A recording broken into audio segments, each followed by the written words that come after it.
Olá pessoal, tudo bem? Sejam bem-vindos a mais uma aula da disciplina de sistemas operacionais. Nessa aula a gente vai dar continuidade ao assunto da disciplina. Agora a gente vai começar a falar sobre o que são os impasses, né, também chamado de deadlock, tá? Você já deve ter ouvido falar desse nome, né, em algumas situações. E agora a gente vai entender melhor o que são esses impasses, tá? Bem, os sistemas de computadores eles possuem inúmeros recursos, né, que são adequados ao uso. Como recurso, vocês lembram que a gente já debateu sobre isso, que são aqueles recursos, né, como impressora, ter acesso ao controlador de disco, né, ter acesso aos dispositivos de entrada e saída, e etc. Então, tudo isso são mini recursos, né, que o processo ele pode requisitar para poder utilizar. Mas somente, né, tem alguns recursos que somente um processo pode utilizar por vez aquele recurso, né? No caso é a impressora, né? A impressora só pode ser utilizada por um processo ao mesmo tempo, porque ela só consegue imprimir uma coisa por vez, né? Então, ela tem essa restrição aí. E se dois ou mais processos quiserem escrever simultaneamente na mesma impressora, isso vai gerar uma bagunça, né? Ou seja, vai ter problema aí de sincronismo, que também é chamado de impasse ou deadlock. Então, qual é a abordagem que se usa atualmente? É você tentar criar uma fila, né, de uso dos recursos. Por exemplo, a impressora, você vai ter uma fila de impressão. E essa fila de impressão ela é gerenciada pelo sistema operacional e ele decide quem vai utilizar aquele recurso, né, organizando por essa fila que é gerada. Porém, todos os sistemas operacionais eles devem ser capazes de garantir, né, de forma temporária, pelo menos, o acesso exclusivo de um processo a certos recursos. Então, se o sistema operacional só tem um recurso lá, o recurso impressora, que só pode ser utilizado por um processo, ele tem que garantir alguma forma, né, algum mecanismo de que somente um processo possa acessar aquele recurso por vez, né, para evitar esse problema do uso indevido do recurso, né? Ou você ter a sobrescrita de valores se mais de um processo tiver acesso ao recurso e etc. E além disso, né, para muitas aplicações, um processo ele necessita de acesso exclusivo, não só para um recurso, mas para vários.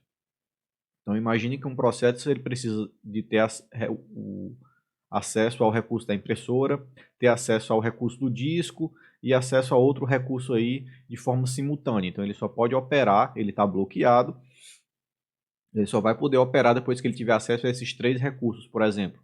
Então o sistema operacional tem que ter uma forma aí de garantir, né, como permitir esse acesso simultâneo aos recursos. Simultâneo não, como garantir que um processo tenha acesso a esses três recursos ao mesmo tempo, né?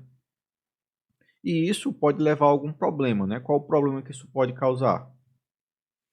Então, se dois processos querem, né, cada um deles, gravar em CD um documento que foi escaneado, né? Então, o processo P, né, digamos, o processo 1, ele vai solicitar a permissão para usar o scanner, e então ele recebe essa permissão e fica aguardando. Já o processo Q, né, o processo 2, ele solicita primeiramente permissão para usar o gravador de CD e também é autorizado, porque no momento o gravador de CD não estava sendo em uso, somente o scanner estava sendo em uso. Então o processo P teve acesso ao recurso scanner e o processo Q teve permissão ao recurso gravador de CD.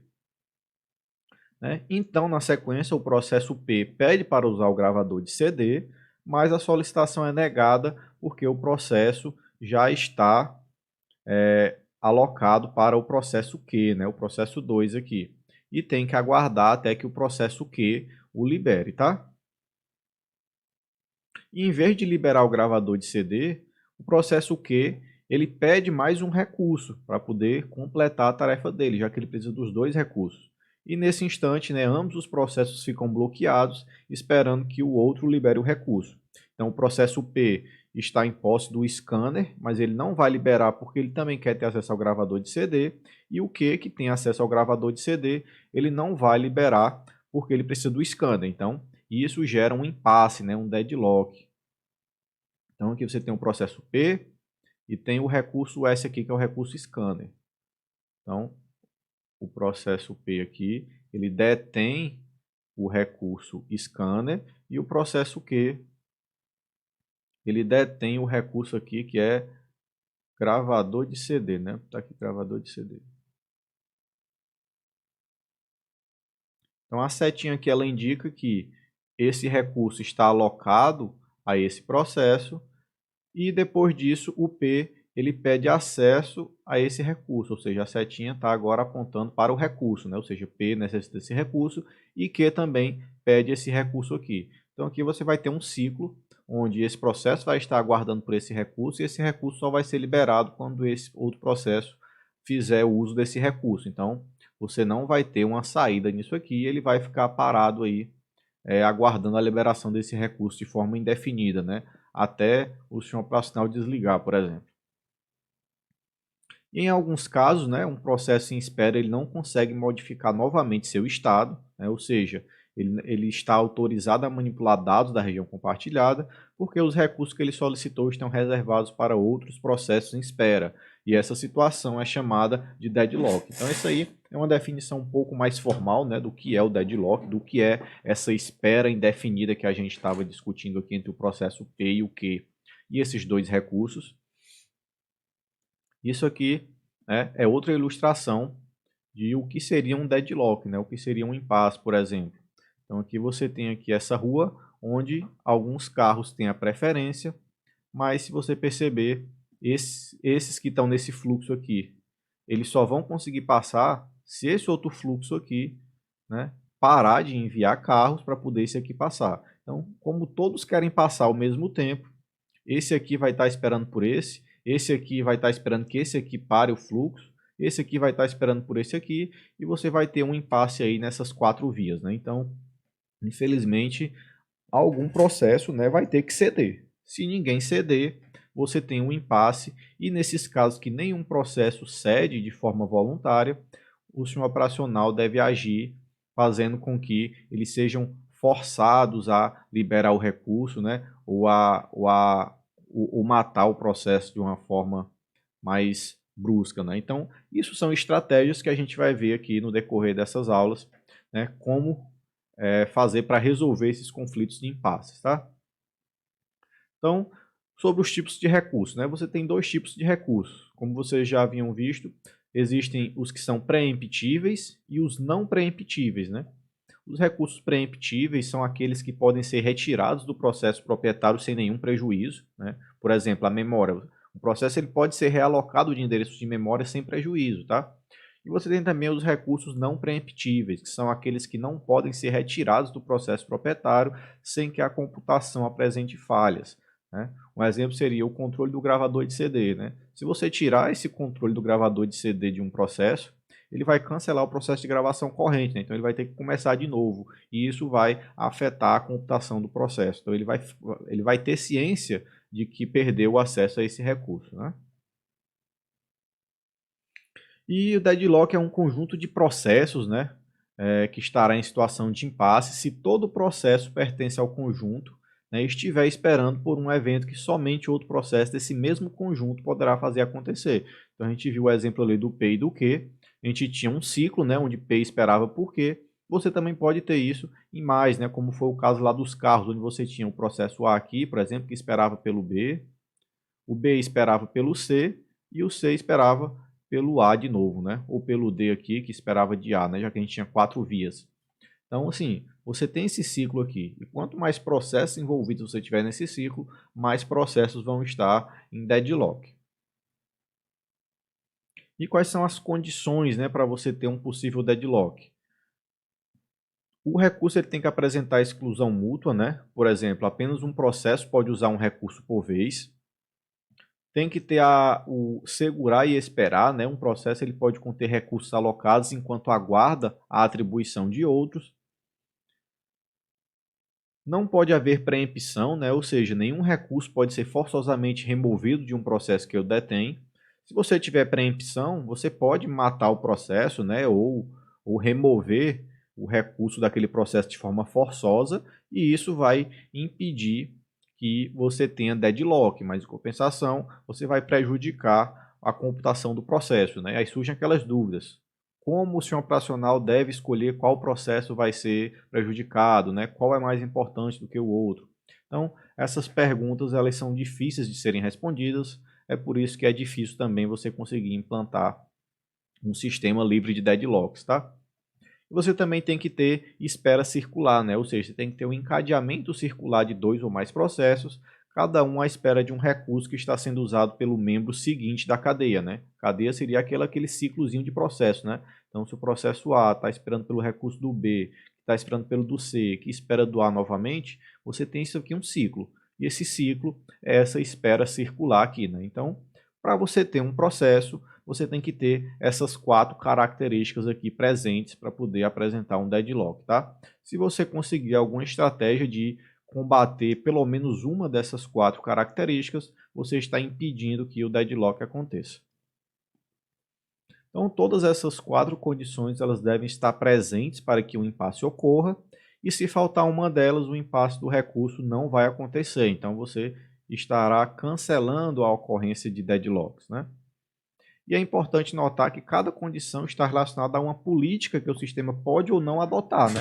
Por exemplo, algum recurso pode ser associado a mais de um processo por vez, um processo pode ter um recurso e requisitar outro, os recursos podem sofrer preempção. Então, isso são decisões de projeto que podem estar presentes ou não no algoritmo de escalonamento, e se uma delas for quebrada, você impede a ocorrência de deadlocks. Ah, então é muito fácil, é só eu pegar uma dessas características aqui, botar lá na minha política, eu vou ficar livre de deadlocks. É, mas se você retirar uma dessas políticas aqui, você vai prejudicar os seus processos, né? Se você não tiver espera circular, por exemplo, você tem que ter recursos infinitos. Por quê? Porque o processo ele vai querer acessar o recurso. Como é que você vai garantir esse recurso ao processo se você não tiver uma fila de espera, né? Então, são questões bem difíceis de serem respondidas, tá? E como lidar com os impasses, né? Em geral, existem essas 4 estratégias, né, que são utilizadas para tentar lidar ou tratar com os impasses. E a primeira delas é você desconsiderar a ocorrência de deadlocks, ou seja, é fingir que deadlocks nunca ocorrerão no seu sistema, ou então você saber que eles podem acontecer, mas você não vai tomar nenhuma iniciativa para evitar o deadlock. É uma solução boa? Aí fica o questionamento para vocês, né? Mas é uma solução, é você desconsiderar que os deadlocks vão acontecer, então você não precisa tratá-los, né? A segunda abordagem é você prevenir a possibilidade de ocorrência de deadlocks, né? Negando estruturalmente uma das 4 condições que a gente viu anteriormente.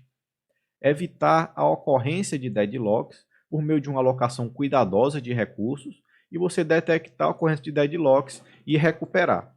Percebam que, embora essas estratégias pareçam fáceis de serem implementadas, né, você prevenir a ocorrência de deadlocks é um processo muito difícil, porque exige muito processamento. Muitas vezes não vale a pena o custo computacional que você usa para fazer essa prevenção e a complexidade do algoritmo não vale a pena ao benefício que você tem de evitar os deadlocks, né? A não ser que seja um sistema extremamente perigoso, né, de tempo real, por exemplo, onde você realmente não pode ter ocorrência de deadlocks em hipótese alguma, senão isso vai impactar em um resultado desastroso, né?